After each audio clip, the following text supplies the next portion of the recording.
Buying tickets to sports and concerts can be complicated, but there is a better, simpler way to buy with SeatGeek. SeatGeek is the smartest, easiest way to get tickets to live events. With SeatGeek's seamless mobile experience, you can buy and sell tickets in just 2 taps. SeatGeek helps you find the best seats at the best prices, fully guaranteed. There's nothing quite like seeing your favorite team or musician in person, and SeatGeek will get you closer to the action for a great value.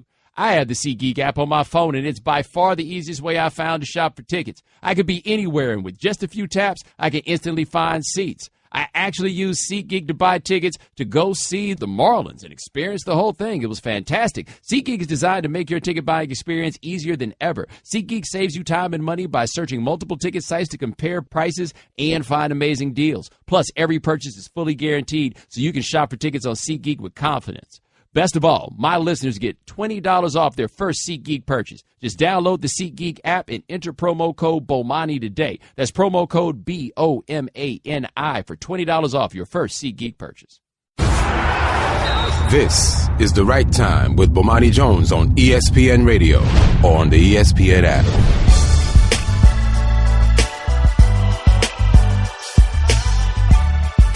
Ladies and gentlemen, welcome back to The Right Time. My name is Bomani Jones. Thanks for listening on ESPN Radio and the ESPN app. We are presented by Progressive Insurance. You can send us a tweet at the 1-800-Flowers.com Twitter feed. That is at Bomani_Jones. Football. Alex Smith. Yeah, I mean, you kind of got to put it in both of those ways, man. I feel like the NFL is out here doing a little something I like to call hustling backwards. What is the backwardsness of the hustle? The backwardsness of the hustle is the NFL wants us to be excited about the opening game of the season. They got a general tendency when they do the thing with the opening game of the season that they want to get the Super Bowl winner out there, so we get the Patriots. And you like to have it to where the Super Bowl winner gets to play the game at home. So the Patriots get to play their game at home. The problem is there are few consequences more obvious and foreseeable than the Patriots winning at home. I think you go through it. I don't have time to look at the numbers right now, but their record at home since the beginning of the 2007 season is kind of bananas, right? Just a little bit bananas. So you feel pretty confident. You send somebody out there to play against them. The Patriots are going to win. I think Seattle won up there last year, but they ain't sending Seattle this year. They sending Alex Smith. So you try and get me excited about this NFL season while at once giving me the obvious, we know how this is going to end of the Patriots, and then Alex Smith. I'm sorry, Shannon, do you have any idea how it was they made the decision who the other team would be to play against the Patriots? Because I feel like if you're trying to generate some level of excitement to get America all charged up about some football, I would think that you could do a little bit better than sending Kansas City. Who knows? Maybe they want to spotlight this Tyreek Hill guy that people talked about last year. No, they don't want to do that. No. No. That comes with questions. That comes with discussions that they don't necessarily want to have there. They want anybody else they could think of to send out there to play against them. Because, I mean, the game, I get off work at 7. I'm going to hurry home, get some food cracking so I can watch the game. And you telling me I'm going to be doing all this to get excited and running around to get everything going so I can see Alex Smith? Like, really, like what I look like right now, how I feel. What does this seem to be? Or, Shannon, it could be Patrick Mahomes. People seem to be all charged up on this idea that, he's not, I just don't think he's playing it. That's not happening. Not yet. No. Not here, not now. You got that. You know what he is? He's the ultimate preseason star, right? Because all you see is all the talent and the game doesn't matter, so you ignore all the bad stuff. But no, we got this game. It's going tonight. And I'm asking you guys, do you find yourself being a little bit less excited about the NFL season this year than you are normally? And I'm asking this sincerely, and I'm not asking this because I'm saying I feel a certain way and I want to see if y'all feel a certain way. Like, I've been trafficking in social media spaces for quite a while now. Normally, by the time preseason football comes around, people so thirsty and so excited that there's just excitement on the basic level that the preseason has started. I didn't feel that this year. Like, I didn't get that vibe off of people that they were just so ready for the season to go ahead and start. Like, Deadspin did an interesting post where they raised the question as to whether or not the NFL was eating itself, right? We're basically saying that the NFL is swallowing itself whole because we find ourselves talking so much more about the spectacle that surrounds the league than we do the actual play on the field. So think about this for a second. We talk more about the NBA this summer probably than we ever have for a summer all the way through. A lot of that had to do with the fact fact that we got this out of nowhere Kyrie Irving situation, right? But whenever we're talking about what's going on in the NBA, we really are talking about the basketball. Like, even if you're talking about free agency and where guys rotate to or everything else, we're talking about that in the context of how that's going to affect the basketball. How many of our off-season NFL discussions actually have to do with the quality of football? Now, part of it, I think, is that the NFL has a tricky thing when it comes to personnel markets where you can never be sure what any one move is going to do to the overall league. Like, you don't typically have that. The NFL doesn't really have blockbuster trades. Rookies can only have but so much of an effect once they show up there. Yeah, guys wind up being cut, but it's a revolving door at the NFL. You're totally numb to the idea that somebody's going to be released or wind up in a certain place or whatever it is. And most of the guys who wind up being free agents, they're becoming free agents because the team is like, yeah, go ahead and become a free agent. In the NBA, like the really good players become free agents is because the players have made the decision that they are going to be free agents. So we've had so much discussion about the NFL in the, 8 months? No, not 8. I guess the season ended beginning of February. So in the 7 months since the season ended, how much of what we talk about actually has to do with football? And how much of that which we actually talk about that has to do with football comes up after somebody gets injured? Like, somebody gets injured and now all of a sudden we got to talk about it. So think about this. Ryan Tannehill, right? Ryan Tannehill got hurt. We saw that. He went down. The Jay Cutler thing, everything else. We talked about the football that was surrounding that. How much time did you hear anybody spend talking about the Miami Dolphins that has to do with actual football before the Tannehill injury or after the Tannehill injury? What you got? How much time did you hear people spend talking about that? No. We spend more time talking about your man Raj and Harry the Henderson. Ted Wells got to be around here somewhere being like, I mean, if you guys would like a report on the report that you did on Ezekiel Elliott, I'm always here to give you a report. Name's Ted Wells. My mama called me Teddy. But really, how much of that do we do? Like, what is your level of excitement about there being football tonight? And again, it's not even necessarily about what the game is, because typically we just look at this. It's like opening day of Cincinnati, except for everybody, right? Where it didn't matter who Cincinnati was playing. It was opening day for Cincinnati. How charged up are you about this season starting? Like this game that's going on tonight. How many players are you legitimately excited to see who play in this game? Like, I feel like the Chiefs got, Shannon, you mentioned my man, somebody's man. I feel like saying my man just put myself into an interesting place. I didn't want to make him your man's because I didn't want to make it controversial. Anyway, Tyreek Hill, he is an exciting football player. I think we would agree. Who else? Is Justin Houston still exciting on defense, or does that even count? Don't they have the tight end? What's the dude who dances? I mean, he ain't exciting, but you're talking about Kelsey. Yes, Kelsey. There's always the threat of him doing something in the end zone. I'm trying so hard not to hate that dude, man. But I just find his whole steez to be so lame. And there's nothing worse than being lame and trying too hard at the same damn time. Shannon, you and your wife watch his reality television program? No, unfortunately, I didn't catch it. No. You said unfortunately, like you wish you had. Almost. I DVR'd it, and I just hadn't got around to it. I'm getting there. How much money would you pay to watch Travis Kelce practice his dance moves in the mirror? Like the stuff that doesn't make it to TV? That's what I was about to say. Like, what are the dance moves that he does that don't make it to TV? You think he watches like Von Miller film or Michael Bennett film, and he studies and he's just trying to get up to the point where he can do the things that they wind up doing? How long before they stop putting that Michael Bennett dance on TV, by the way, especially since his name all up in the news all the time? You can't be out here complaining about the police and out here getting your gyrate on. I feel like the league's going to be like, look, brother, you got to pick one.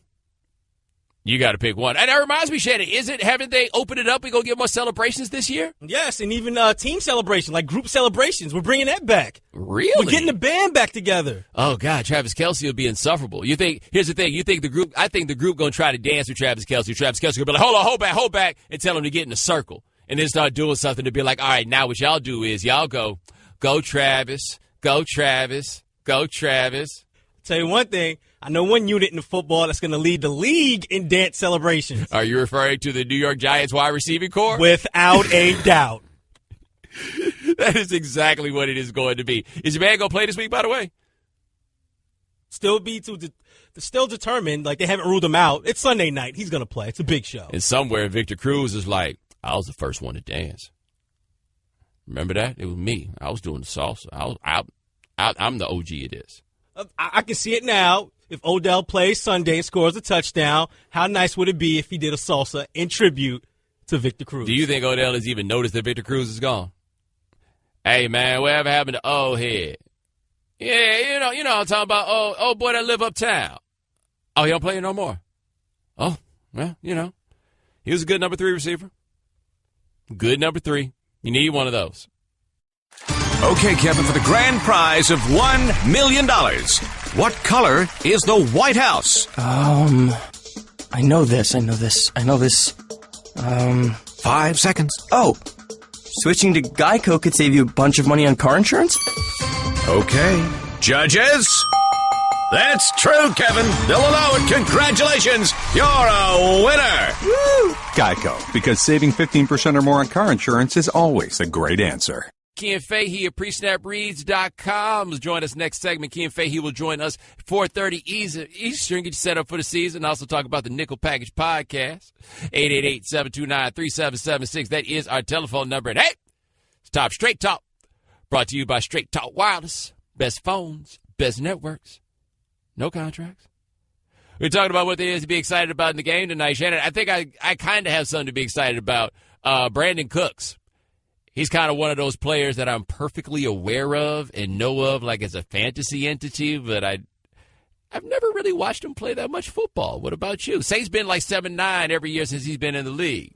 Well, everybody in New England seems to be raving about him now. He's the perfect fit for this offense. And now with no Julian Edelman, I guess we're going to see a lot more Brandon Cooks, right? Also, we're going to have something very interesting about Julian Edelman. We'll talk about this more a little later, but I want you to think about this at Edelman. How many people have told you about how underrated Julian Edelman is and how Edelman is a really, truly a number 1 wide receiver, and they give you all these explanations as to why Julian Edelman's a number 1 wide receiver, and then Julian Edelman gets hurt, and all these people are now telling you why it doesn't matter that Julian Edelman is getting hurt. Have you noticed that? Like, I can't be the only person that has experienced that with people. Because he's not, he's a good receiver, right? He's cool to have, certainly. You want to have him on the squad, don't get me wrong. He got hurt, everybody's like, oh, well, they just figured out a way around it. No. Like when Randy Moss left New England, don't get me wrong, they kept on winning, but it wasn't the same. And also, I have heard people put Brandon Cook's name in the same sentence with Randy Moss, and y'all just need to stop doing that. Like, are we that far removed from the greatness of Moss? Just chuck it up there, dog. Are we that far removed from just chuck it up there, dog? Are we that far removed from the hand? Are we that far removed from D'Angelo Hall thinking he's going to talk noise to Randy Moss and then being out there like, I didn't know anybody else in the world was that fast. All right, 888-729-3776. That is our telephone number. So the Cleveland Browns have gone Cleveland Brown on us. Very Cleveland Brown on it. Some of it, of course, is not their fault. It's kismet, however you want to put it. But Myles Garrett has an ankle sprain. Hold on. Not just any ankle sprain. A high ankle sprain. Speaking of which, do any of we lay people have any idea how high up the ankle this got to be a high ankle sprain? Because, the ankle, like, it ain't that long of a joint, right? Like, where do we decide the high of the high ankle sprain is? Like, I really don't have a great answer for that. But anyway, they say that Myles Garrett might be back in 2 weeks, but I feel like we've been watching sports long enough to know high ankle sprain, even if you come back after 2 weeks, you know what that turns into? A nagging injury. I feel like the high ankle sprain is the gold medalist on the nagging injury list. What else is on the nagging injury list? The high ankle sprain, tendinitis.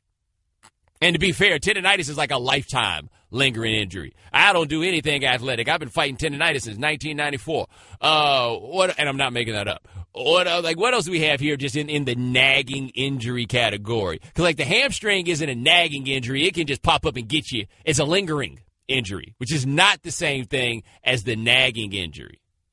What's the difference between the two? The nagging injury you just keep dealing with all the time. The lingering injury just mess up and jump back up on you, and you don't realize that it's about to happen. That's a little bit different. The lingering injury is all right. All the comparisons I want to make for the lingering injury would offend you in front of your children. Some of y'all got lingering injuries though. You know what I'm talking about.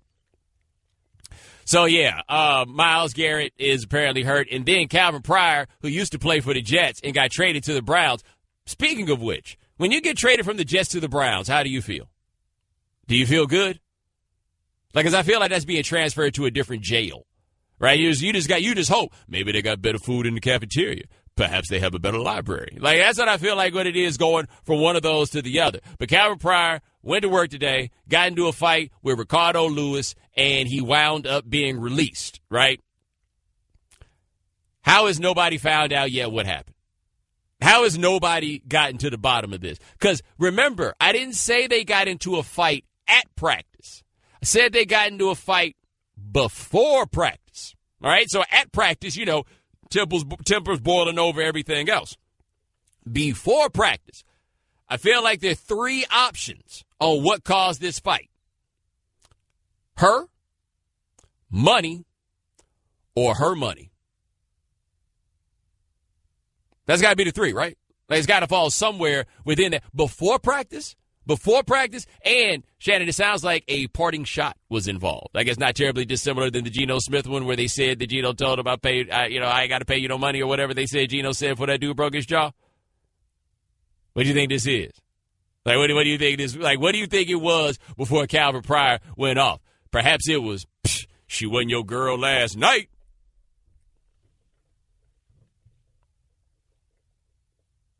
And I can imagine with something like that being said, they weren't alone. It weren't just the two of them. Like, other people had to have been around. Yes. Yo, you acting like a real punk right now. Oh? That's how you see me, huh? That's what you think this is? That's what you think I'm about? All right. Yeah. I can't say that on the radio, Shannon. I think you realize how much better this show could be if I could say, like, those two things I wanted to say on this show. Like, you realize the quality improvement that we would have here if it were not for the pesky FCC? So, yeah, the Browns traded a linebacker that the defensive coaches did not want to trade, by the way. Demario Davis. You ever heard of him? That tells you the power of fantasy football, by the way. We have heard of all the wide receivers. All the wide receivers. You could be a first alternate for the Pro Bowl at middle linebacker, and you better play for the right team. But anyway, they traded that cat to get Pryor, so now they have released Pryor, and Myles Garrett is going to be out at least 2 weeks with the high ankle sprain. And I think they play the Steelers. Let me go look up what the point spread is in this game. Like, I feel like this is a point spread. I think they're playing in Cleveland, which I guess in home field advantage. Does that count? They got the dog pound? Is that still a thing? I mean, they might as well give them seats to actual dogs at this point. Stop inflicting it on the peoples. Let me see here. The point spread, they opened an 11-point spread. Steelers minus 11. That's what it was at the open. Yeah. Straight Talk Wireless, nationwide coverage on America's largest and most dependable 4G LTE networks. All right, 888-729-3776. That's our telephone number. We've been talking about whether or not you're excited about these games coming up. Let's hit the phone. Talk to Scott in North Carolina. Scott, thanks for calling the right time. Hey, thanks. So, you kind of hit the nail on the head with me. Grew up in Indiana, a Browns fan, which means every week or every year, week one, I'm a Colts fan for the rest of that year. So the hope there is pretty low this year. Obviously low for the Browns too. But being a Colts fan, really get tired of the Patriots. So they win the Super Bowl. Now you have to hear about them all summer. The Kaepernick thing. But hearing about the Patriots and then starting off week one, the first game's them, and you know they're the favorite big time this year. It's kind of slowing my roll a little bit. But I am glad that now the Kaepernick talk should slow down quite a bit. Yeah, wait till what part of the talk bothers you? You still there? Oh, he lost. Just the abundance of it and how it doesn't have to do anything with me on the field. I do think he should be signed. I wanted the Colts and the Browns to sign him. But see, that's the problem though. When Scott Tolzien comes out here and looks bad, I mean, you as Colts fan, how do you not ask the question, why didn't we sign Colin Kaepernick? You know what I mean? So, you think, you like the talk, you think it's going to stop? Scott, I appreciate the call. Oh, no. All these sorry quarterbacks are going to necessitate that we talk about them. All guests join us on the Shell Pennzoil Performance Line, just like our next guest. Check him out at presnapreads.com, breaking down the NFL. Also check him out on the Nickel Package Podcast, and check him out here every Thursday on the right time during the NFL season. His name is Kian Fahey. All right, Kian, I've been trying to get myself all charged up and excited about this game tonight. Is there anything that you're looking for in it? Yeah, I think the mistake you made was talking about Alex Smith too much. I'm not gonna like. I think I'm pretty good at my job, but I can't make Alex Smith exciting. I'd focus on the other side of the ball. I still think the Patriots are probably going to easily win the game, and they're probably just way more talented than the Chiefs. The Chiefs have lost their starting receiver. They lost Jeremy Maclin. They've lost their starting running back. They lost Spencer Ware to injury. They've lost Ontari Poe. Tamba Hali is on PUP. They don't seem to have gotten better from a team that was already behind the Patriots last year. They spent their draft capital on a backup quarterback. So the thing that's interesting to me about this game, though, is Bob Sutton has a pretty good record against Tom Brady. Bob Sutton is the Chiefs' defensive coordinator. If you remember the infamous Brady regular season game that led to the on to Cincinnati stuff, Bob Sutton, that was his first time going against Brady, and he obviously dominated him in that game because Brady kind of collapsed.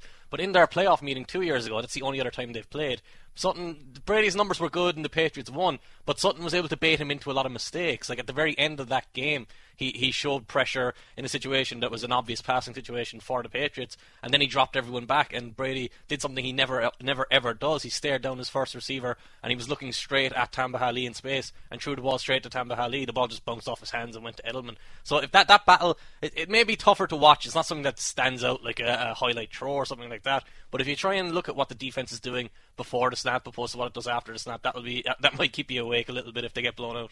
Now, I imagine part of that's a function of the pass rush, and they just had a strong front seven in Kansas City, but Derrick Johnson's coming back off of the injury that he's had. So what do you expect from that Chiefs defense this year?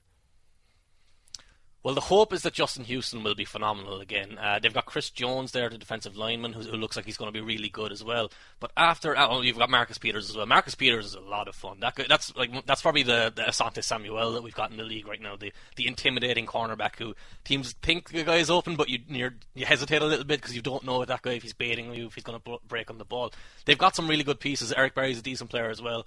But overall, there aren't enough good players to complement that. Once you get after the top guys, there's too much of a drop-off, and that's where the concern comes, especially against an offense like the Patriots, who can come out and run straight over you. They can spread you out with different receivers.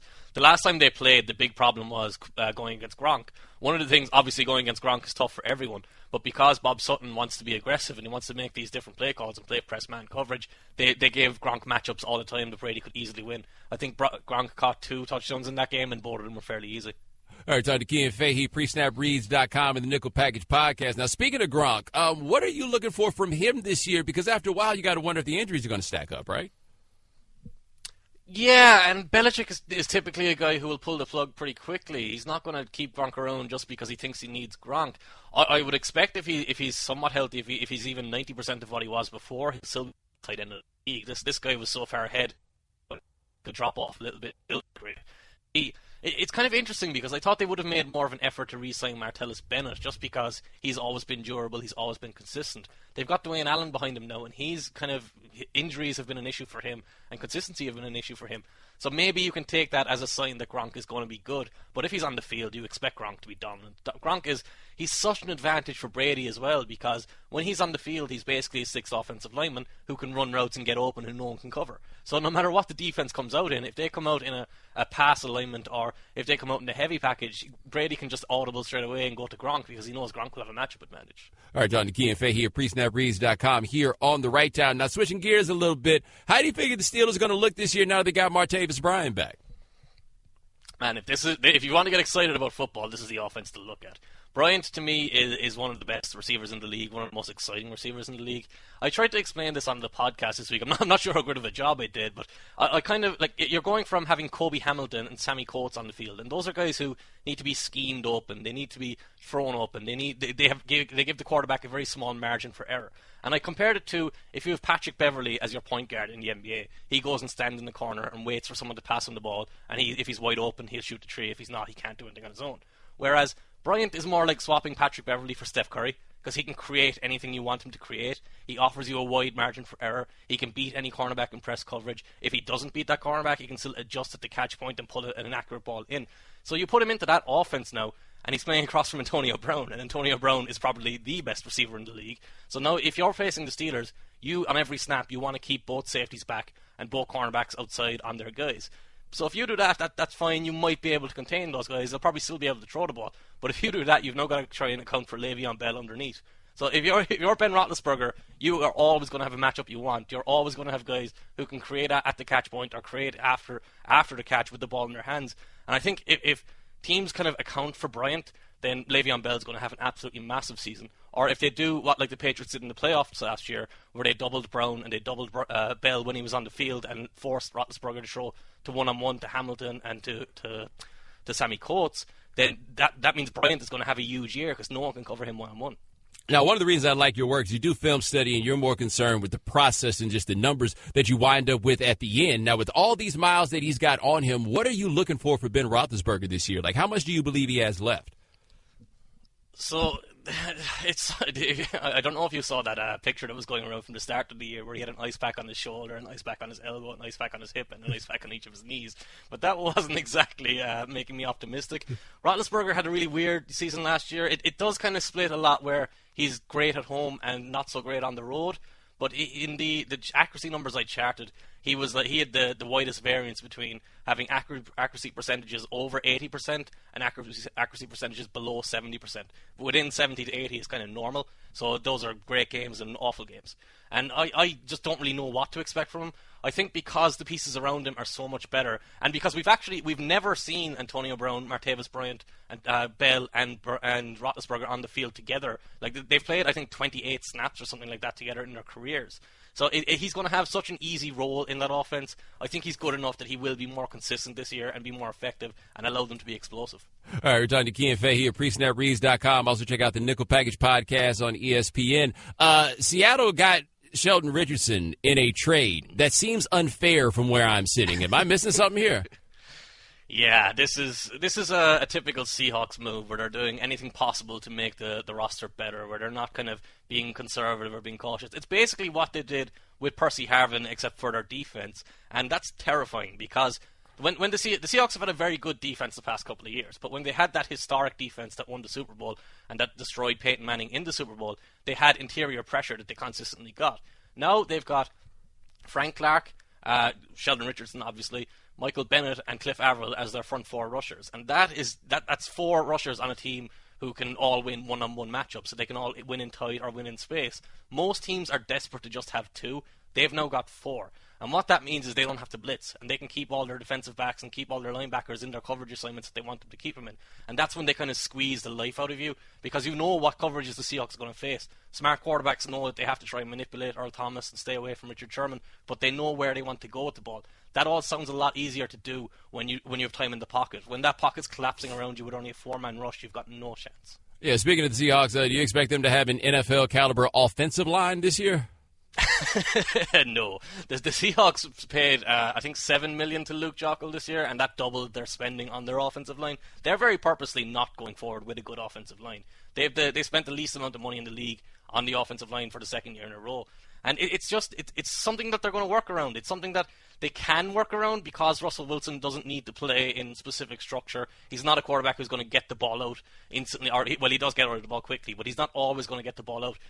I tend to describe Wilson as, if he gets the ball, catches it, and releases it, that's fine. If he gets the ball, catches it, and holds it for a second, he's probably going to hold it too long because he doesn't really stay within the pocket. He will break and create. And it's fine. It works for them because he's so good at that. I'm actually a little bit concerned about their receiving core as well, though, because Jermaine Kearse, for all the criticism he got, he was really reliable and really durable. Now they've got Paul Richardson there, who has a couple of ACL tears in his past. They've got Tyler Lockett after him, who's coming off a severe broken leg from last year. And neither of those guys are well-rounded players. They've kind of got a bunch of vertical receivers, and I'm including Jimmy Graham, because Jimmy Graham is basically a vertical receiver as a tight end. They've got all them, and they've got Doug Baldwin as the only well-rounded guy. So I'm not really sure how that offense is going to look just in scheme and how they set themselves up. Now, you mentioned Russell Wilson. I've been dealing with the great dilemma for me with him because of his mobility, but the way he plays. Does he cause more sacks or does he save more sacks?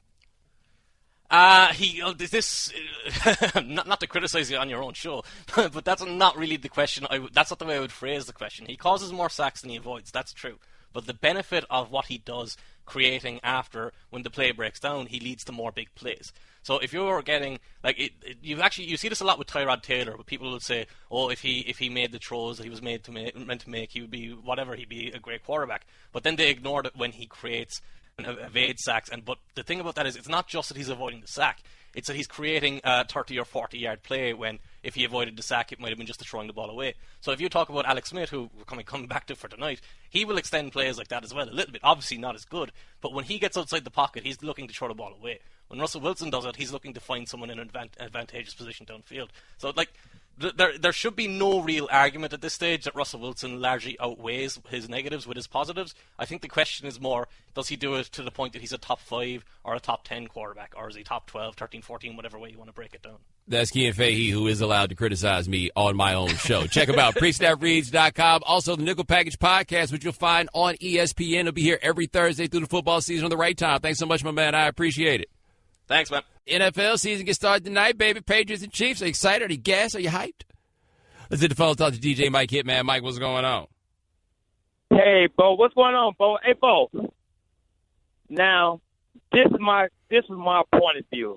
I'm from Chicago. There's no more shooting than they do in Chicago, especially in the club. Can I say this, Bo? If you're in a club, the first thing they tell you, get on the ground. Because anybody shooting at the club and you running, they're going to shoot at you first. They don't know. If you running, they're going to shoot at you first. Why would a human being get up? And the second thing when you're in the club, if you're running and the police get in the club, if the police come in and you're running, they're going to shoot at you. Why aren't you getting up? I want to hear the truth, but the whole truth, bro. Something don't sound right. Because if you're in the club, you do not run one person and shoot. They ain't shooting at you because you ain't did nothing. Just lay on the ground. But why did that only him, a football player, get caught by 2 cops and he could run? Something don't sound right, Bo. Help me out. Because I've been in many clubs when they shoot. See, and that's where I'm trying to figure this out, too, because my question on this whole thing has been, the cops said they came in after there were reports of shots and they did a sweep, and then after they did the sweep, that's when Michael Bennett tried to run out of there. And I'm trying to figure out, like, what the time difference was between the report of shots and when cops got there. Because, Mike, you tell me this is the same thing as you have been in places where people have been shooting. I've been in places where people have been shooting. If you get there late, the shooter is gone. This, Bo. And, hold on, Bo. Let me say this. Everybody in the club is laying on the ground. But a football player out of all person getting up and run. Let me ask you this, Bo. I can't say the man's a liar. I can't say he has something on him because I don't know. But that don't sound right to me. You can't. If somebody's shooting in the club, you do not, ladies and gentlemen, you do not get up and run. Because I had on a $900 suit. I'm laying down on the ground. I don't care if it's mud because I've been knocked out in the suit. I don't care if they're shooting or doing anything. I'm not moving because you're scared. Who gonna get up and run? Well, Mike, that was one of the weird things to me also in like seeing this is that one of the reporters asked the Las Vegas police about Michael Bennett. They said if all kinds of people were running, why was that the one guy you took down? And they didn't have an answer for that. So apparently he wasn't the only person running. Okay, Bo. Everybody else was running. Now let's answer this question. Everybody else was running, but why did he get caught? And he's a football player. That's the question. Well, that I also wondered that part too. Like these police officers that caught Michael Bennett they've been doing their physical training. Okay, Bo. Let's do this thing. Now he said, now Michael Bennett. I can't say that because I wasn't there, but I got experience. He said the guys was in the clubs. He said people's in there shooting. They told everybody to get up and run. But when they told everybody to get up and run, why is it that when the police got there, there was no more shooting? Why are you running? You could have walked in. All the questions, Mike. I wish I had more answers. Somebody lied. I don't want to hear the truth, but nothing but the truth. Let's get this the truth, baby. I think it's a lie and somebody covering up something because I've been in them situations in the club. And nothing, and it ain't shooting no more than they do in Las Vegas. Because they gonna pop in Chicago, bang, bang. Have a good one, Bo. All right, Mike. Hey, Shannon, we need to get Mike on the case. Because I feel like Mike broke this down a whole lot better than any expert I've come across. And more importantly, I'm confident that Mike has some people in Vegas. Yes. Oh, at the very least, he got people. I know one of Mike's people who can get the answer in Vegas. Mike cool with the bishop. Don Juan, that's Mike people. Mike doesn't send me pictures from the bishop's house. I'll tell you about that time I partied with the bishop at a lingerie fashion show back in 2002. I never tell you about that. 2002. Yeah. That's like way before you were like on. That's right. I once went to the Rudy Ray Moore celebrity roast, and the Bishop was at that. I've been a lot of places, man. I've wound up in a lot of wild and strange things on that one. But there are so many little details, though, about that Michael Bennett story. Like, for me, if the cops had time to do a sweep, the dude that's running away now is not the shooter. The shooter was the first, when the first wave of people ran out, the shooter ran out with them because the shooter only came to shoot. After you are done shooting, it is time for leaving. There's no sticking around. Hey, were you the shooter? No, man, I was just here partying. That's why I'm still around. Hey, that's not really how that goes. By the way, you see the police say they want the NFL to investigate Michael Bennett for they say he was lying in his story, and I guess we'll find out what it is. But what I thought was funny about this is police, just like everybody else on Twitter, they get mad about something. That's cool. I'm going to call your boss. It's a very 21st century phenomenon. Buying tickets to sports and concerts can be complicated, but there is a better, simpler way to buy with SeatGeek. SeatGeek is the smartest, easiest way to get tickets to live events. With SeatGeek's seamless mobile experience, you can buy and sell tickets in just 2 taps. SeatGeek helps you find the best seats at the best prices, fully guaranteed. There's nothing quite like seeing your favorite team or musician in person, and SeatGeek will get you closer to the action for a great value. I have the SeatGeek app on my phone, and it's by far the easiest way I've found to shop for tickets. I could be anywhere, and with just a few taps, I can instantly find seats. I actually used SeatGeek to buy tickets to go see the Marlins and experience the whole thing. It was fantastic. SeatGeek is designed to make your ticket buying experience easier than ever. SeatGeek saves you time and money by searching multiple ticket sites to compare prices and find amazing deals. Plus, every purchase is fully guaranteed, so you can shop for tickets on SeatGeek with confidence.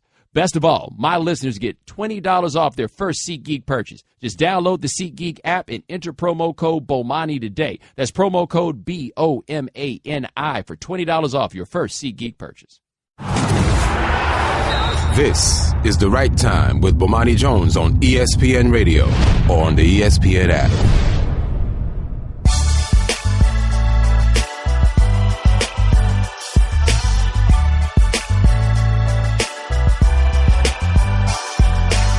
Ladies and gentlemen, welcome to The Right Time. My name is Bomani Jones. Thanks for listening on ESPN Radio and the ESPN app. We are presented by Progressive Insurance. You can send us a tweet at the 1-800-Flowers.com Twitter feed. That is at Bomani_Jones. NFL action tonight. Speaking of the NFL, did you know that you can take the NFL with you wherever you go thanks to the TuneIn app? No matter where you live or what team you love, TuneIn brings you the home and away call for every game live. Download the TuneIn app and listen live. All right, 888-729-3776. That is our telephone number. You guys ready? Patriots tonight.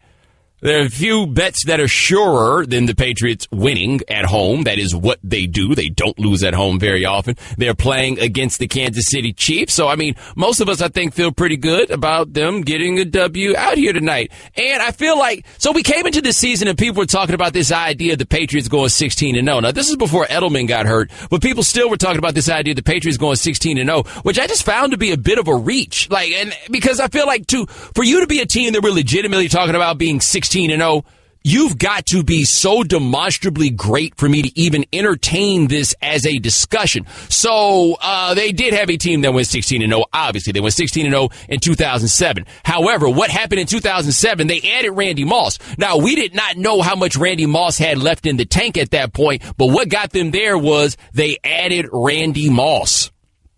Brandon Cooks is not Randy Moss. Right now, maybe they already got a Gronk on the roster, but look, Brandon Cooks is not Randy Moss. So, I'm looking up and down the Patriots' schedule. They got this home game against the Chiefs. They're at the Saints, and the Saints typically, if they're going to play at home, they're going to put up some points. Patriots get the Texans at home, win. They get the Panthers at home. Shannon, we have no idea what the Panthers are going to be this year, do we? It seems very boom or bust with them this year, right? That's the best way I could put it, yes. Patriots also, and this is why I think, when people start talking about a team going 16-0, where I think they're ignoring things, it's just stuff happens. Shannon, they got to go at Tampa on the 5th of October. So a Thursday night game on the road, and we have seen that whether you're the home team or the road team really matters on those Thursday night games. All they got to do is have Tom Brady in a concussion protocol going into that game. And no, I'm just serious. And the 16-0 goes out the window because the Thursday night games, you don't have the extra time to go through it. They got home against the Falcons. That might be comical. They got a game against the Raiders at the Broncos. They got home against the Raiders. That game might be 70-60, honestly, by the time it's all said and done. But now you go through and look at this. No, I don't see a 16-0 team. I do see a team that at the very least should be the best team, I would say, in the AFC. Should be, but not at a point where I just feel like, oh my gosh, they're so much better than everybody else. Like, how much better are the Patriots legitimately than Pittsburgh? How much better are they? I mean, I asked that because I forgot to tell you guys, I stopped doing season previews a few years ago. And just so you understand, I stopped doing season previews because cats was winding up getting hurt and stuff like that, and that became the only thing that mattered. Everything will wind up changing and everything else. Nope. I don't need to pick this. I am content to be just as surprised as everybody else. So I basically am going to be doing my season previews for y'all on the air off the top of my head because I got it like that. Yeah, that's the story. But the Steelers, we do know, if nothing else, what we do know about the Steelers is Steelers going to have a boss offense. Boss offense. They are going to be able to put points on the board. They're not going to play the same schedule, however, that the Patriots do. Because the Patriots, we were talking about this before the show. I said that the Patriots were like UNLV back in the day when they played basketball in the Big West. But no, Shannon had it best. They Gonzaga. No, we had a better one. They're Memphis. When Memphis was in Conference USA them last few years of Cal. Like, all right, well, we can count these wins right here. We got to go schedule some non-conference challenges so we'll have a little something for the RPI. But yeah, we got something for these dudes. Don't you worry about that. We got that straight. And I know quickly in regards to the Patriots that we usually talk about the other teams in the AFC East and how bad they are. And some people say we've used that as a crutch in recent years. But if you look at the three teams this year, though, I mean, the Jets, the Bills, and then you got the Dolphins, who they were okay coming into it, but now you got Jay Cutler. And we have no idea. Exactly. So I don't know if it's 6 wins, but it's at least 5.5. Well, hold on. And the Dolphins now have to play 16 games in a row. Right, like we asked Aaron Shots yesterday, we're like, who's got the easiest schedule of the league? I'm like, probably somebody in the AFC East because they get to play each other. He's like, yeah, and who gets to play all the sorry teams in the AFC East? The Patriots. So, like, I feel like last year, and obviously the Patriots won the Super Bowl, so that answers a lot of its own questions. But last year, I found myself like, I don't have a great handle on how good this team is because they never have to play anybody. And it's not their fault, right? Like, it's not like I'm like, hey, man, the Patriots are overrated. No, I'm saying that it's hard to tell what they are when they don't really have to play anybody within the division. That's what's tricky about them. But they got 2 guys this year that are threats to stretch the field, right? Brandon Cooks, that's what he does, right? Am I profiling him? Is he? I mean, they traded a first-round pick for him, right? I think he does a little bit of everything. Okay, yeah. He's one of these guys that you want to get the ball in his hands. He's one of those. But he's a threat. Yes, absolutely. That's the key, because Edelman is not a threat.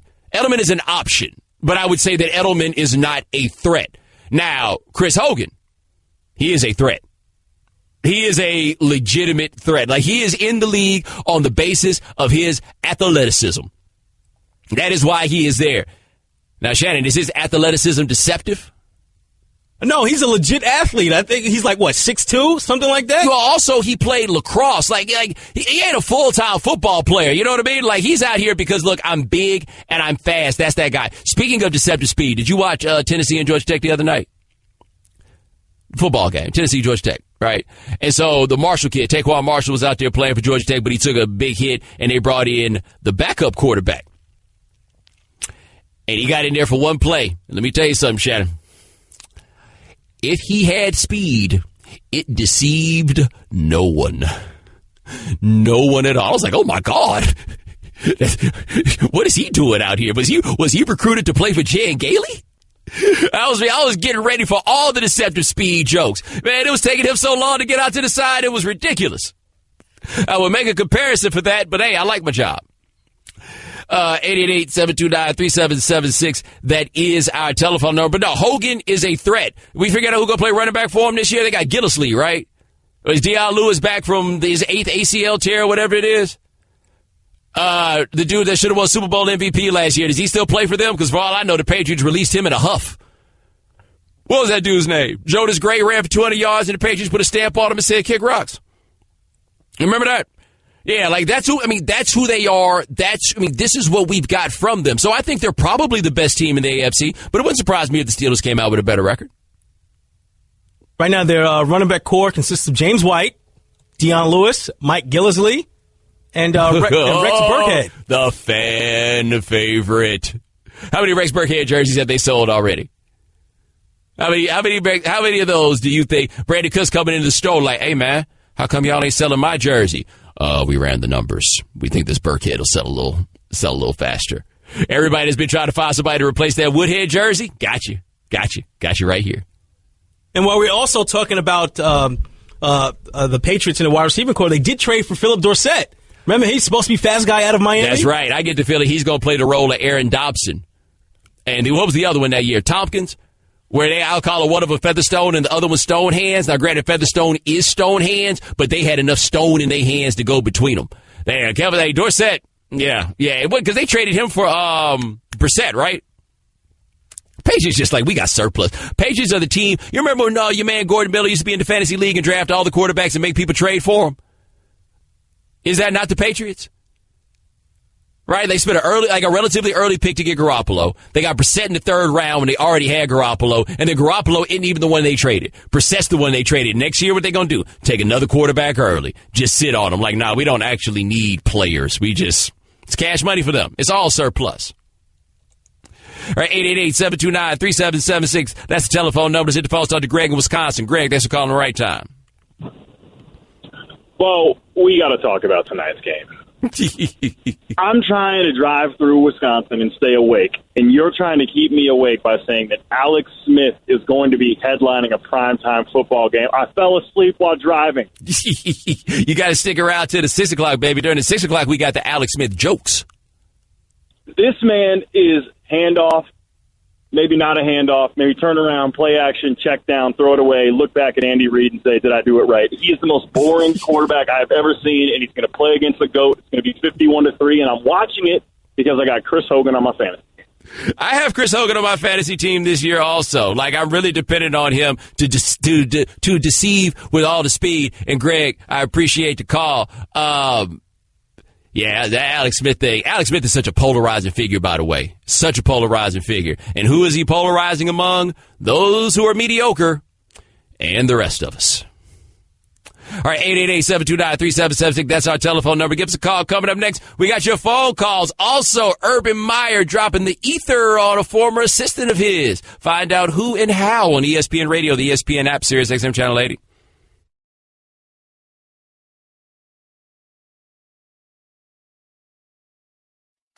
Okay, Kevin, for the grand prize of $1 million, what color is the White House? I know this.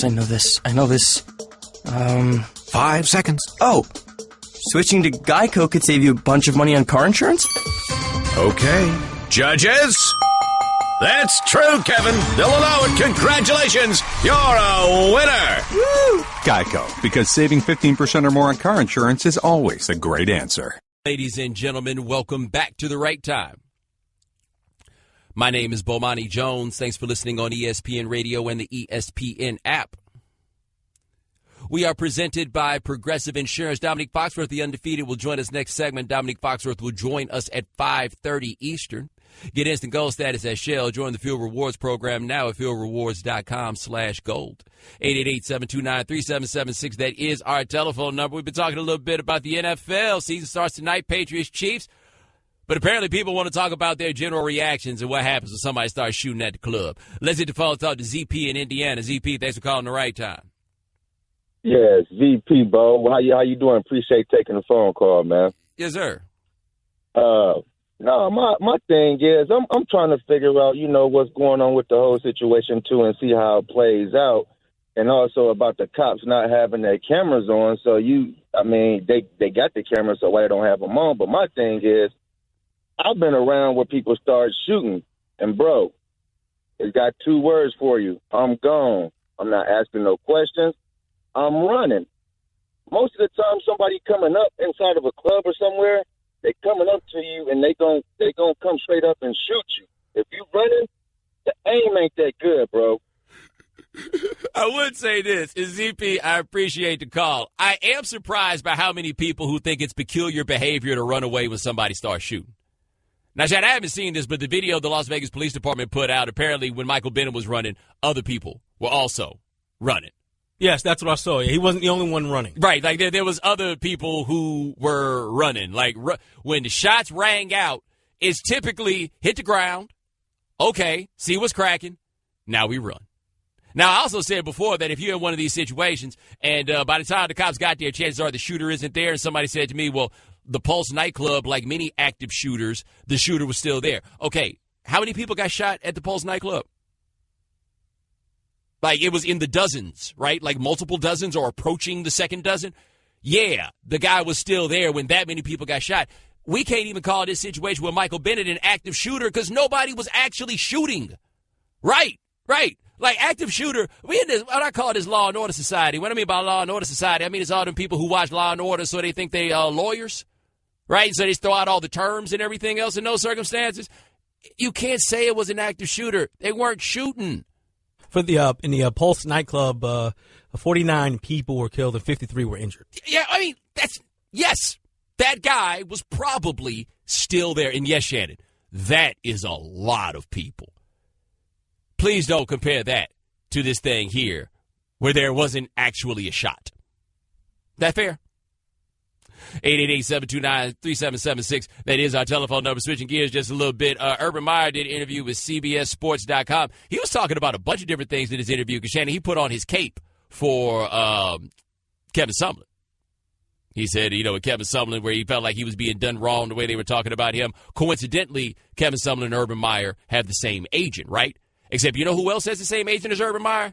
Tom Herman. Tom Herman would be the head coach at the University of Texas, and apparently having the same agent as Urban Meyer is not going to spare you. Urban Meyer was asked about these guys who take over jobs, and they talk about how they got a lot of work to do with the roster and everything else. Here's Urban Meyer. Quote, "It's like a new generation of excuse." And he was talking specifically about Tom Herman. Here's what he says. You ready? If we all thought, because Herman said, if we all thought we were going to come in here and in 9 months sprinkle some fairy dust on this team and think we've arrived, then we're wrong. Urban Meyer said, everybody wanted me to say Jim Tressel left the cupboard bare. If I heard any assistant say that, they'd be gone. You're done. Close that. Those are your players. I hear TV guys say, wait until they get their own players in here. They're our players. What do you mean they're players? The minute you sign a contract, they're your players. You didn't choose me. I chose you. You're mine, absolutely. And then, by the way, Herman went another step further and said, you gave up 50 to Maryland. Urban did. I don't have the exact quote. He said, you got a rude awakening. You gave up 50 to Maryland. Shannon, I get the feeling that Urban Meyer and Tom Herman were not the best of friends while they were working together. Yeah, you wouldn't expect that. Somebody coming from your coaching tree, right? No, coaches don't break rank typically, but especially like that. He's like, yeah, y'all just caught a 50-piece. Now, there are levels to this, right? Urban Meyer is quite possibly the best coach of his generation. Like, by the time all is said and done, yeah, and Saban's in there, though I think that Saban kind of predates him just a little bit. But, like, Saban's in there, we can put him in the same conversation. But Urban Meyer is not a good coach. Urban Meyer is a great coach. And that team that Urban Meyer had, I saw a post on, I think it's Land Grant Holy Land, one of the SB Nation sites, is the one on Ohio State. And they talked about what the roster was that Urban Meyer inherited when he got there, where they said they had so little depth at linebacker, they had to turn a fullback into a linebacker because the roster was depleted. Shannon, do you remember what their record was Urban Meyer's first year at Ohio State? I'll go 5 wins? 12-0. His first year? 12-0. Excuse me. 12-0. 12-0. So Urban Meyer's like, yo, I don't know what y'all, he talking about me, I'm talking about these other cats, right? He's like, I don't know what y'all talking about. He's like, you give me anybody. As long as John Bradley ain't playing quarterback, baby, I'm going to win. You think Irv was using y'all? Yeah. I don't know what y'all doing. I gotta play it on this one. But at the same time, I'm trying to avoid being like Homer fan, right? Because I do believe there's talent left on that roster at Texas. I think there's plenty of talent that's on that roster. I had felt that was a 10-win roster since last year. No matter how bad they did, I didn't care when they lost Kansas. I was like, this is a team that should win 10 games next year. That's how I felt about it. But when I hear Urban talk about the roster he left at Florida, I'm like, oh, slow down, buddy. That roster seemed to be a bit bereft of talent, at least on offense. Me and Shannon sat down and looked at the depth chart before the show. What was it, Jordan Reed, basically? Essentially, it was Jordan Reed was the best option. I think they had, Deontay Thompson. And then they had Dempsey Rainey at running back, but in a system they weren't built to play, right? Like, that was all they had. Now, on defense, Dominique Easley, Sharif Floyd, Matt Elam, so that was 3 first-round picks on defense, so I guess his point stands to a degree. Like, the cupboard wasn't as bare as you happen to say at Florida. Maybe there's something to that, but I totally agree with him on the idea that these aren't my players. No, these are your players. You chose the job. You chose the players who were already there. You got to own that. In the meantime, Shannon, I imagine Tom Herman was furious.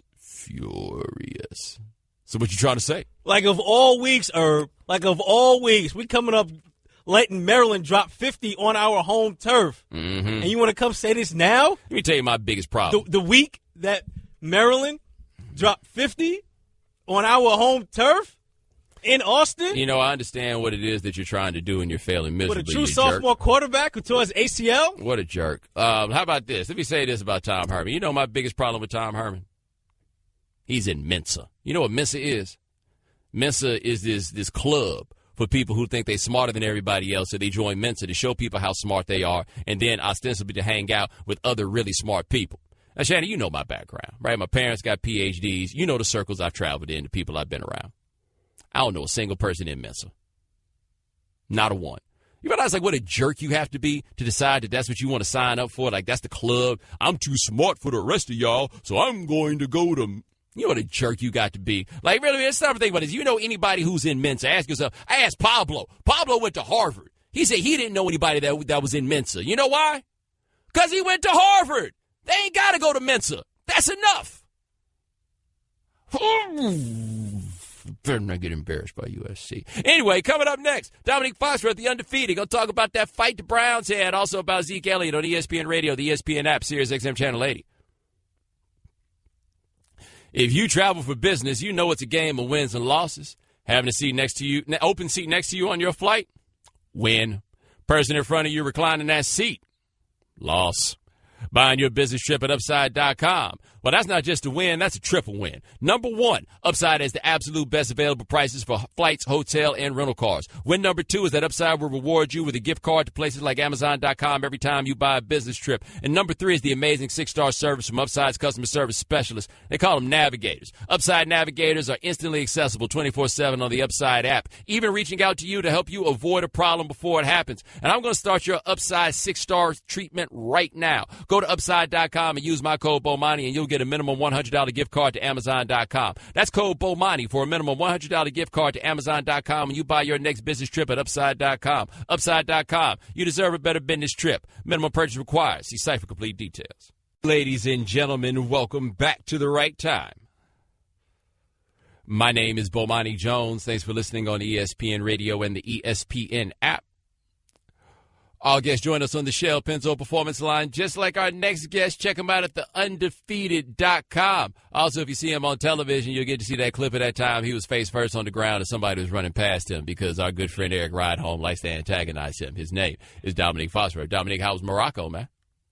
Oh, it was a lot of fun. I was going to go this whole segment without bringing up Maryland, but you're going to bring up some unnecessary play that we don't even need to talk about, but that's fine.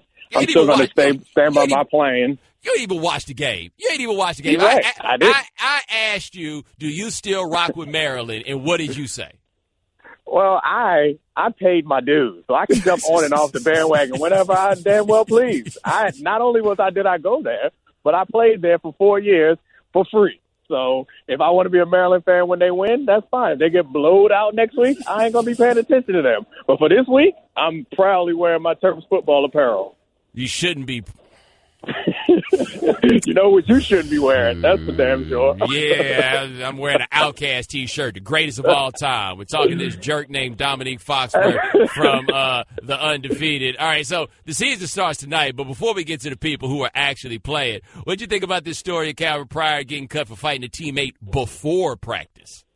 I mean, it's all so weird because football is a very violent game. Like, what happens on the field? And you guys, I mean, I listened to your show yesterday. You talked a bunch about how the type of people who play football are somewhat different. And those are the type of people who sometimes get into fights unnecessarily. So surprising that he was cut, it just tells me that there's more to the story.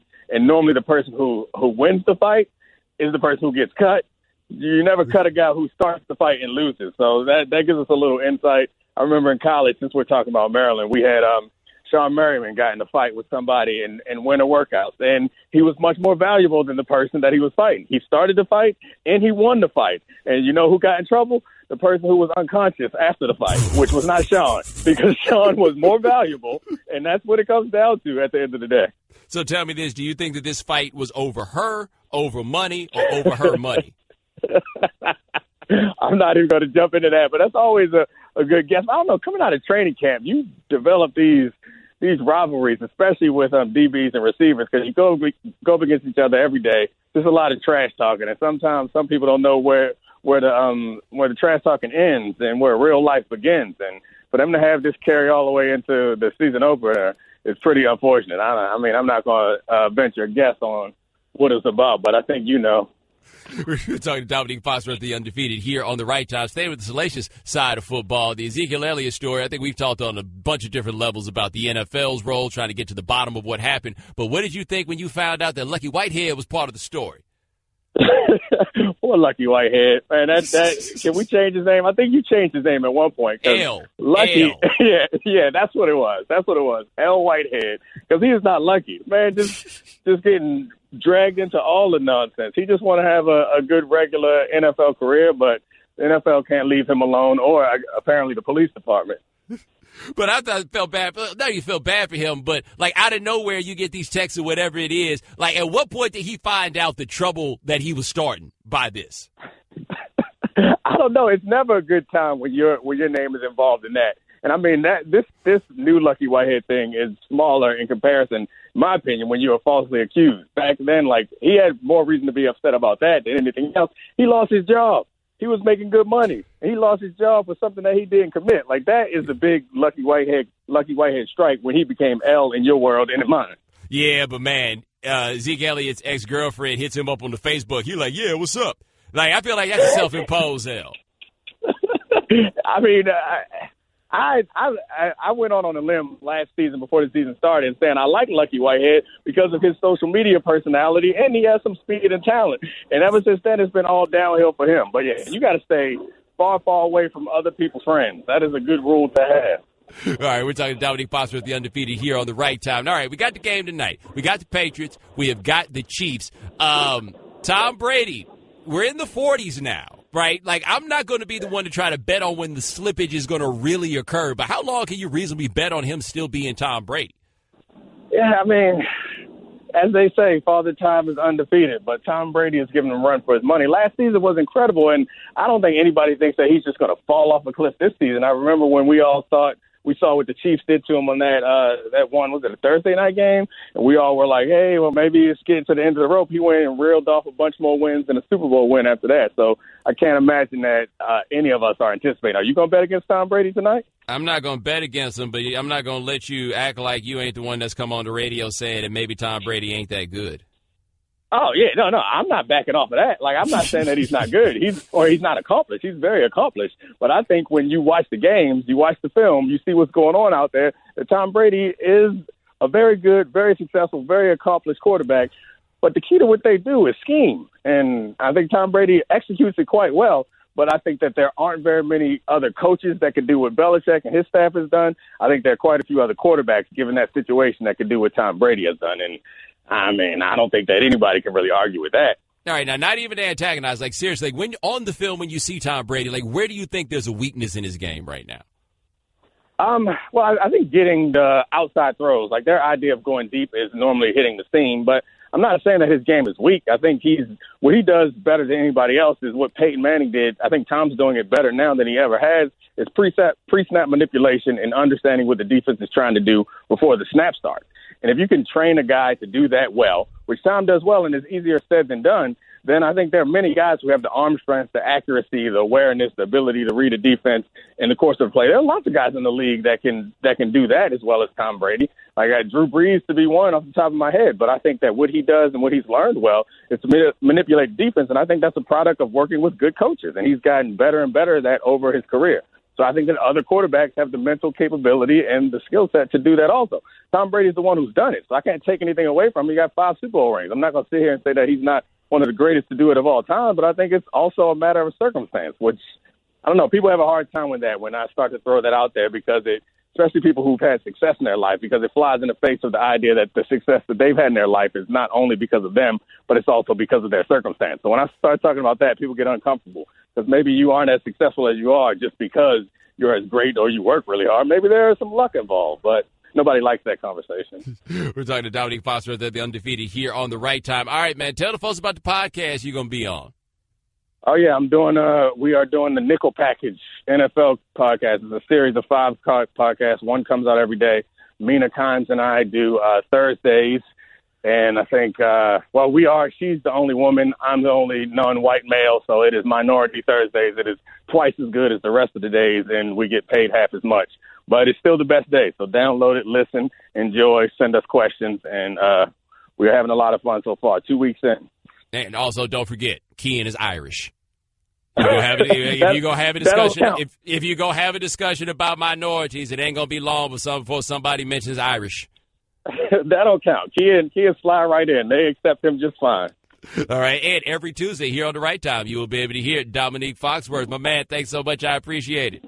No problem. Thank you. All right, now ESPN Radio is presented by Progressive Insurance. Pick from a range of coverage options with the Name Your Price tool to find a price that works for you. Welcome back to The Right Time. My name is Bomani Jones. Thanks for listening on ESPN Radio and the ESPN app. Our guests join us on the Shell Pennzoil Performance Line. Thanks to Dominique Foxworth of the Undefeated for joining us the last segment. Adam Rittenberg of ESPN will join us in the 6 o'clock Eastern hour to talk about some college football. 888-729-3776. That is our telephone number. We talked a little bit the last couple of days about what moment it was that made you realize I don't need to play football anymore. We still got people calling in about that. Let's hit the phones and talk to Mike in New Mexico. Mike, thanks for calling The Right Time. Hey, Bo and Shannon. Thanks for taking my call. Appreciate it. Appreciate it, man. Hey, I actually grew up in New Jersey, and I was a 5'3", 125 hitting safety. And went my first game playing in the high school level, and we played a team from Passaic. Had a running back who was named Craig Ironhead Hayward. He was about 5'8", about 230 pounds. And the first time I tackled him, you know how they have the Acme guy with the Wile E. Coyote. Yes. And well, I was Wile E. Coyote, and he was the 180-ton anvil that hit me. He picked me. He had to reach 2 feet in the ground to pick me up after the tackle, and he looked at me and said, 28, I got your number. That was the longest day of my life. Went home, didn't get out of bed for 3 days because I couldn't move. Made it to school on Tuesday, walked into the coach's office and said, here you go, I can't do this anymore. That was enough, huh? Yep, I think that's enough. He ain't even got nothing else to say. Mike, thanks for the call. Mike don't even thinking about it. Like the accuracy of that story, the fact that he said, I got to school on Tuesday. Yes. Because he missed Monday because he was still hurt. Yes. Walked into the coach's office on Tuesday and gave him the pad. He's like, no, I'm not coming in for no treatment. Can't do it. 888-729-3776. That is our telephone number. Getting you guys ready tonight for the Patriots and the Chiefs. Let's talk to Jared in Oklahoma. Jared, thanks for calling The Right Time. Thank you, Bomani. First of all, I was a member of Mensa when I was 22, and I can honestly tell you the worst part about being a member of Mensa is explaining that you are a member of Mensa and what Mensa is. You might as well tattoo Lowe's on your head because you are a tool. That being said, at what point do we look at the Patriots and look at them as just the best team until someone dethrones them? You mentioned the Steelers, and I agree they've got a good offense, but the last time the Steelers beat the Patriots was 2011, and they've had a lot of good teams since then, and it just doesn't seem like anyone can truly knock them off. Sure, the Patriots are always there, almost like the Spurs. So my question is, at what time is it almost a given until someone else becomes as dominant? Well, also, I appreciate the call, man. And let's not forget, 2 years ago, Denver beat them, right? 2 years ago, Denver beat them in the postseason. I guess the 2 years before that, somebody had beaten them. It's not like the Patriots are just running through and they're in the Super Bowl every single year. That being said, Belichick just seems to pants Mike Tomlin every time they run up on each other. every single time because they seem to play just about every year because the NFL wants to get that money. And, I mean, it's Belichick with the dub. It is Mike Tomlin. You know, fresh edge up. You think it's legit? Shannon, he claimed you're set? Yeah, I still think it's legit for right now. I mean, not like a Kappa would ever, put a fake hairline on or anything like that. Do that, get Topic sprayed on his hairline. Who would Nah, do that? no Kappa would ever do that. No. Shannon would never do that. I wouldn't. At least not for a couple more years. Try that again. No, I wouldn't. Yes, you would. Okay, look, it wasn't me, all right? All right, it was one time. Oh, that's right, you did have that time that you were cheating. I wasn't cheating. I didn't go out here and cheat. Wrong place, wrong time, right? I was the victim in this, right? Because I didn't know what was going on. Went to a new barber, searching for a new barber down when we were still in South Beach. I didn't know what was going on. The dude, gave me the cut or whatever. He's spraying some stuff. He rubbing some things in. And next thing I knew, I had a brand new hairline. He knew you was in need. 888-729-3776. Let's talk to Rick in Illinois. Rick, thanks for calling the right time. Hey, what's going on, Bomani? Love the show, man. Thank you, man. The time that I realized when football was over for me, man, it was my freshman year, and, the chicks dig the football players, so I figured, I'm going to go out for the team. And I was going back, playing quarterback, and, made it past the first little session. Then we got to, practice with the old pads on and stuff, and I got blew up, man, because I'm left-handed. So I go back to throw the ball, and all my ribs and stuff was exposed. My man nailed me. I mean, he caught me blind. Just caught me from the blind side, laid me out. I'm on the ground, stretched out. I look up, and it's one of my closest friends who hit me, my boy Big Ty Carter. I said, we grew up together. I said, the whole time I'm on the ground, I'm thinking, this dude is one of my closest friends, man, in the world. And he hit me like this. What is it going to be when, somebody who don't give a damn about me hit me? And I got up. As I was getting up, I started taking the pads off right there, man. Hey, here you go, man. I walked away from football. Man, I'm talking about my rib cage was sore for about a good strong 3 weeks, man. And that's when I gave it up, man. Went on and started playing basketball. Hey, man, I think you made the right call, and I appreciate it. Shannon, I love how excited people are to call up about this. They're like, I got this one. The fact that it was that one moment. Yes. It didn't build up. It wasn't a series of events. It was like I knew at that moment tackle football had left me. And I was not going to play another game. Not one more game, not one more play. My mama need to come pick me up and drive me home. Whew. Yikes, man. Yikes. But all right, 888-729-3776. That is our telephone number. We got another hour left at the right time for you. Coming up next, get you guys ready for Chiefs Patriots. Talk about the Chiefs who have figured out how to score points because they can't trust their offense. We'll tell you about that on ESPN Radio.